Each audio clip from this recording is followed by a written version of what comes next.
La Operación Fénix, también llamada como Bombardeo de Angostura, fue un ataque realizado por las Fuerzas Aéreas Colombianas contra la guerrilla de las FARC en territorio ecuatoriano. La incursión se dio a 2 kilómetros de la frontera colombo-ecuatoriana, en un territorio de selva virgen, donde se supo que la guerrilla de las FARC tenía una de sus bases. En esta operación participó el gobierno de Colombia, el ejército, la Fuerza Aérea, la Policía Nacional contra la guerrilla de las FARC. Por parte de Colombia, el presidente Álvaro Uribe, el ministro de Defensa y el general Freddy Padilla fueron los comandantes de la operación. En el lado de las FARC, Raúl Reyes, es decir, Edgar Devia, fue el comandante designado.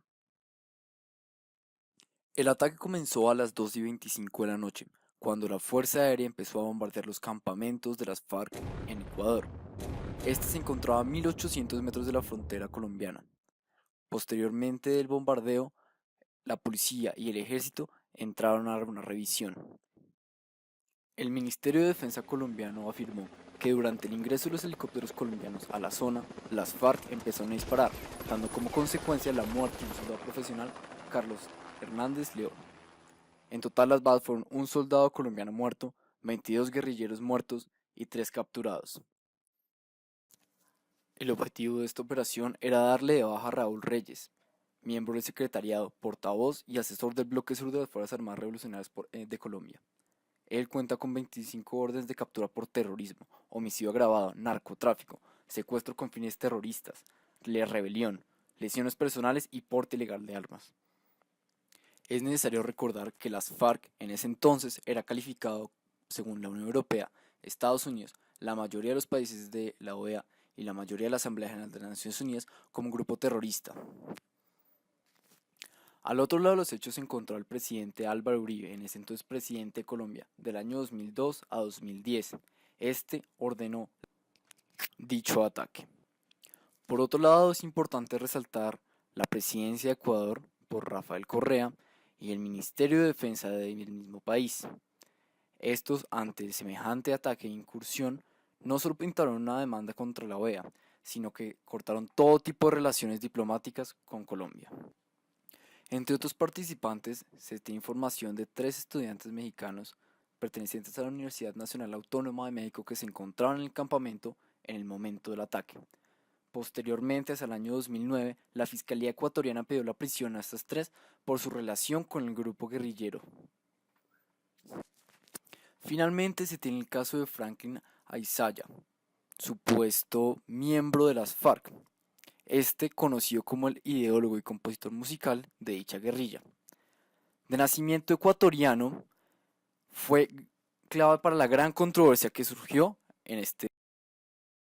La principal violación de derecho internacional se dio cuando el ejército colombiano violó la soberanía ecuatoriana.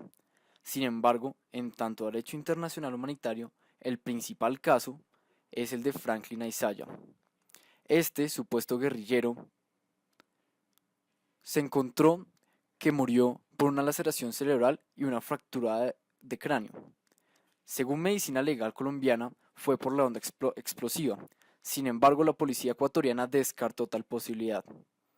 Esto fue hasta que el ministro de Defensa, Wellington Sandoval, aseguró que tenía presuntos vínculos con las FARC y que tal investigación no había concluido. El presidente ecuatoriano Rafael Correa declaró que si Isaya era un delincuente guerrillero no justificaba que se le asesine a un ecuatoriano en el suelo de Ecuador por tropas extranjeras. Sin embargo, tiempo después, la verdad se esclareció. Los informes preliminares indicaban que, dado el trauma craneoencefálico, lo más posible es que este guerrillero se encontraba arrodillado al momento de su muerte. Esto implicaría un golpe de gracia que claramente es una violación al derecho internacional humanitario. Sin embargo, después de un serio análisis y la solicitud por parte de la Cancillería de Colombia, se determinó que sí fue la onda explosiva la que causó esto y siguiendo el protocolo de Minnesota, se encontró que las lesiones por elementos explosivos y penetrantes fueron los que comprometieron severamente el cráneo y las estructuras encefálicas y vísceras tarocomabdominales. Ante tal ataque se dio un acto sin precedentes, una demanda Estado-Estado ante la Organización de Estados Americanos, esta apoyada por la ONU en su mediación. Los alegatos de Ecuador era que se había violado el artículo 19 de la Carta, que no se habían tenido en cuenta los puntos principales ante una intervención acorde a la Carta de las Naciones Unidas. Se violó el artículo 21 sobre la violación territorial y también se tuvo a un lado los artículos 4 derecho a la vida, 5 de debido proceso, 8 y 25 de integridad física establecidos en la Declaración Universal de los Derechos Humanos. Ante esto, Colombia apeló a la legítima defensa. La legítima defensa, establecida principalmente en el artículo 51 de la Carta de las Naciones Unidas, establece que ningún artículo en dicha carta menoscabará el derecho a legítima defensa individual o colectiva. Esto fue un argumento usado por varios países como Estados Unidos desde 2001 en su lucha contra el terrorismo y supuestamente una de las justificaciones para la invasión a Irak. Sin embargo, la OEA concluyó que dado que no representaba ninguna mengua de derechos o daño inmediato e inmesurable, no se podía considerar este tipo de acciones legítima defensa.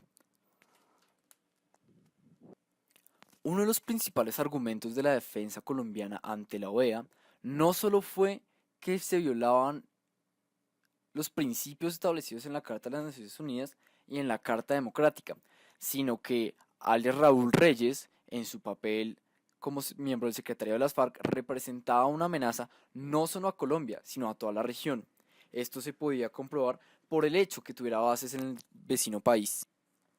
Por otro lado, el gobierno de Colombia argumentó que sí fue una acción bélica acorde a los protocolos adicionales a los convenios de Ginebra, pero que aún más importante era condenar a los gobiernos de Venezuela y Ecuador por apoyar y financiar al grupo terrorista de las FARC y por ese hecho incumplir los compromisos internacionales contra la lucha del terrorismo, siendo este un eje no solo de las Naciones Unidas, sino también de la OEA. Finalmente, en la cumbre de la OEA se justificó según las disposiciones de la resolución 1373 de 2001 expedidas por el Consejo de Seguridad, en las cuales se insta a los estados a luchar de cualquier forma contra el terrorismo.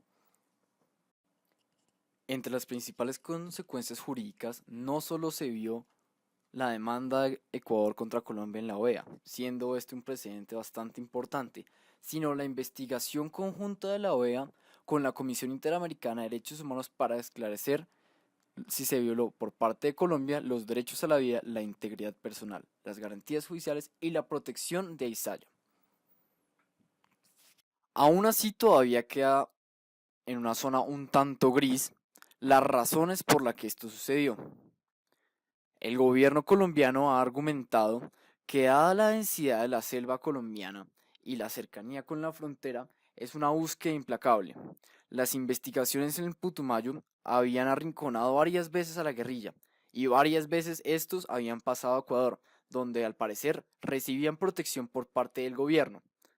Al ser una situación de altísima necesidad, el gobierno colombiano se redimió al tratar de hacer eso. Muchos pueden argumentar que las acciones podían haber sido distintas, que el ejército fácilmente había podido esperar a que la guerrilla estuviera en territorio colombiano, a que una negociación pacífica habría podido ser la clave. Sin embargo, esto no sucedió así.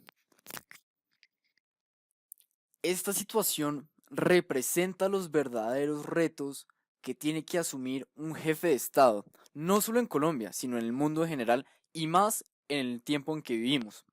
Un tiempo en la lucha del terrorismo, en donde la definición del terrorismo es bastante ambigua. En un momento en que la legítima defensa puede ser distorsionada a cambio de las políticas internacionales en favor de uno. Pero, ¿qué se hubiera hecho? Uno como presidente de la República, arrinconando a los guerrilleros y ver cómo pasan el límite, ¿es suficiente justificación para poder incurrir en una falta internacional y violar la soberanía de un Estado? En conclusión, es una pelea tan larga como el tiempo mismo, y es una pelea que solo culminará cuando la comunidad internacional estipule los límites de la legítima defensa de una forma tal que no haya ambigüedades, de una forma tal que no solo ampare las responsabilidades civiles, sino que incluya las responsabilidades de los vecinos países ante los problemas internos y externos, ante los intereses nacionales y regionales.